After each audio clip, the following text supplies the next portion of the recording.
In one of the videos I made for the recent Jarred Up January series, people asked if I had the correct processing time, and that was for my jarred up recipe for Mexican garden beef soup. They asked me if it was a misprint in the Better Home and Garden canning guide because it said 75 minutes for quarts, and they were saying it should be 90 minutes.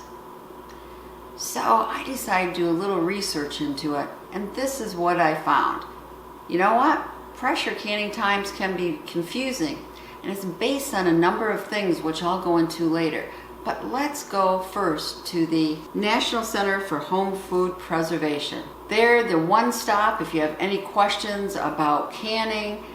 They're the ones that test the recipes, and that's the guide most of us follow. So let's look at, now when I first learned to can, I learned that the simple rule of canning was the processing time was for the longest processing time of ingredient in that jar. So let's look at this.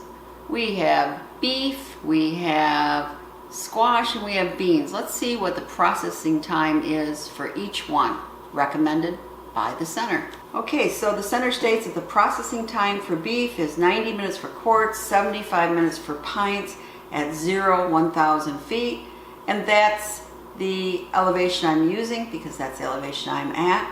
So, are they right? Is it only 90 minutes? Well, let's dig a little deeper. Now, there's been more of a newer thing where they have can your own soup recipe, based as long as you use certain ingredients, you don't use thickening agents, that type of thing, and that you have to have half of the jar be solids and half of it liquid. So let's see what it says. Well, according to this table, the record time is 60 minutes for pints and 75 minutes for quarts. But there is a caution that the time is 100 minutes if containing seafood. Okay, so I'm thinking Better Home and Gardens was correct.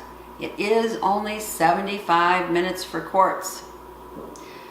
And I found something else interesting. It really decreases the time if you're only doing meat stock. If you're only doing meat stock, the processing times for pints is only 20 minutes and quarts only 25.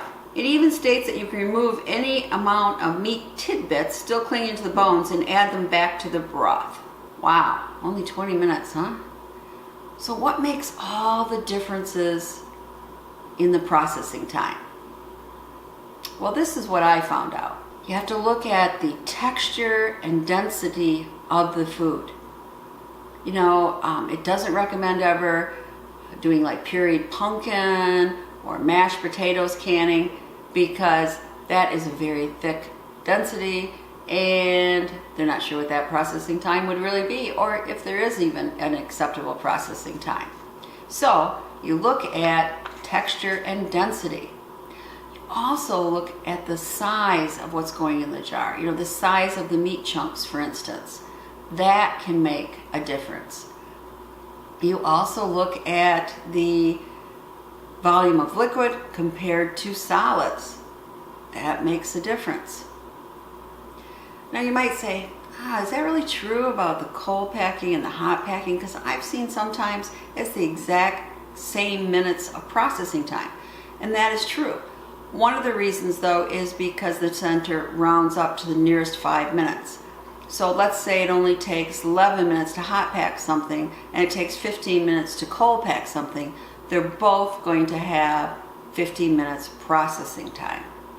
Now, actually testing recipes scientifically is an expensive and lengthy and time-consuming process. So when the center tests recipes, it must determine the cold spot in a jar. This cold spot is the slowest heating area.